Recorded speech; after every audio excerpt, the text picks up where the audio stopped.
রাসূল করিম সাল্লাল্লাহু আলাইহি ওয়াসাল্লাম তিনি বলেছেন, কোন ব্যক্তি যদি কাউকে কাফের বলে গালি দেয়, প্রকৃত পক্ষে সে যদি কাফের না হয় তাহলে গালিদাতা নিজেই কাফের হয়ে যায়। নাউযুবিল্লাহি মিন যালিক। এই স্বভাবটা সাধারণ মানুষের মধ্যে নাই, কিছু সংখ্যক আলেমের মধ্যে আছে। কথাটা খুব মনোযোগ দেন। সাধারণ কোন পাবলিককে কাফের বলে গালি দেয় না।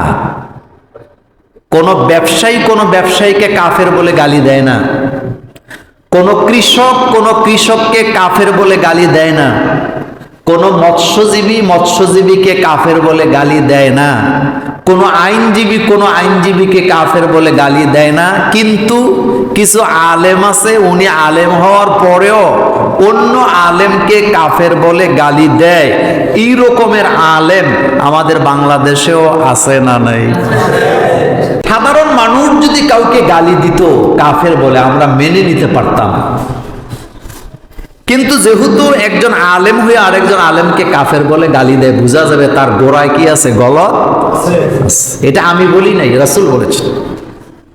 হযরত আবু যর রাদিয়াল্লাহু তাআলা আনহু তিনি বলেন, সামিয়া রাসূলুল্লাহ সাল্লাল্লাহু আলাইহি ওয়াসাল্লাম, আমি রাসূল করিম সাল্লাল্লাহু আলাইহি ওয়াসাল্লামের কাছ থেকে শুনেছি, ইয়াকুল, রাসূল বলেছেন, কি বলেছেন, মান দাআ রাজুলান বিকুফর।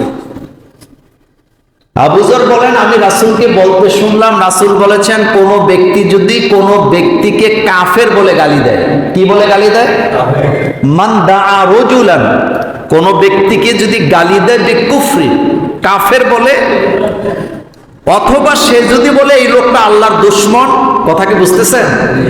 তাইলে রাসূল বললেন, এই গালি দেওয়ার কারণে ওই ব্যক্তি যদি কাফের না হয়, ওই ব্যক্তি যদি আল্লাহর দুশমন না হয়, ইল্লা হারা আলাইহি, এটা তার উপরে পতিত হয়। তার মানে বোঝা গেল, কোন আলেমও যদি কোন আলেমকে কাফের বলে গালি দেয় আর তার ভিতরে যদি ঈমান থেকে থাকে, সে যদি কাফের না হয় নিজেই কাফের হয়ে যায়। এটা কত কঠিন কথা, কতটা সতর্কমূলক হাদিস এটা। এই হাদিস জানার পরেও আলেম হইয়া আলেমকে ফতুয়া দেওয়ার সময় ডাইরেক্ট কাফের ফতুয়া দেয়, এমন ঠিকাদার আমার বাংলাদেশে আছে না? না, এটা বুখারী মুসলিমের হাদিস, মুত্তাফাকুন আলাইহি, রাসূলের স্পষ্ট হাদিস। এটা হাদিসের মান সহিহ।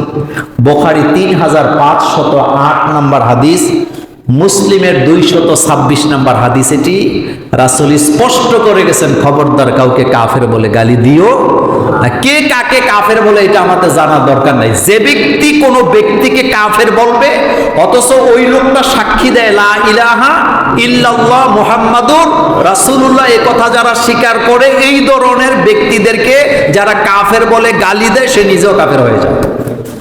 এমনকি আপনি লোকটাকে দেখলে আপনি বুঝেন না সে কি কাফের না মুমিন, আপনি তাকে কাফের বলতে পারবেন না, কারণ তার হৃদয়ে যদি ঈমান থেকে থাকে আপনি ধরা খাওয়ার সম্ভাবনা আছে না নাই? বুখারীর হাদিসে আসছে, এই পৃথিবীতে লক্ষ লক্ষ মানুষ আছে যাদের হৃদয়ের ভিতরে ঈমান লুকায় থাকে। কিয়ামতের ময়দানে বিচার ফয়সালা হয়ে যাওয়ার পরে জান্নাতীরা জান্নাতে চলে যাবে, জাহান্নামীরা জাহান্নামে চলে যাবে। আল্লাহ রাসূল সাল্লাল্লাহু আলাইহি ওয়াসাল্লাম জাহান্নামের কিনারে যাবে, সেখান থেকে জাহান্নামীদেরকে বাছাই করে নিয়ে আসবেন। জাহান্নামীদের ভিতরে একদল জাহান্নামী থাকবে যাদের জোনাকি পোকার মতো তাদের ঈমানটা মিটমিট করে জ্বলতে থাকবে, তার মানে জাররা পরিমাণ। বুখারীর হাদিসে আসছে সরিষা পরিমাণ, আরেক হাদিসে আসছে জাররা পরিমাণ ঈমান নিয়েও যারা দুনিয়া থেকে বিদায় হয়ে গেছে তাদেরকেও আল্লাহ রাসূল জান্নাতে নিয়ে যাবেন। তাহলে জাররা পরিমাণ ঈমান যার মধ্যে আছে, এটা তো আল্লাহ ছাড়া আপনি বোঝার কথা না। এখন আপনি যদি কাউকে কাফের বলে গালি দেন, তাহলে আপনি নিজেই কাফের হয়ে যাওয়ার সম্ভাবনা আছে না? না, এজন্য কথায় কথায় কাউকে কাফের বলার কোনো সুযোগ নাই। সাবধান, সাবধান, কাউকে কাফের বলবেন না, আপনি এটা বলতে পারেন না, কারণ সে কাফের না মুমিন এটা আপনার জানা না, এটা আপনার জানার কথা না। কারণ ঈমানটা এই জায়গায় লুকায় থাকে, কথা ঠিক না? ঈমানটা কোন জায়গায় থাকে? ঈমান কি দেখা যায়? ঈমান দেখা যায় না।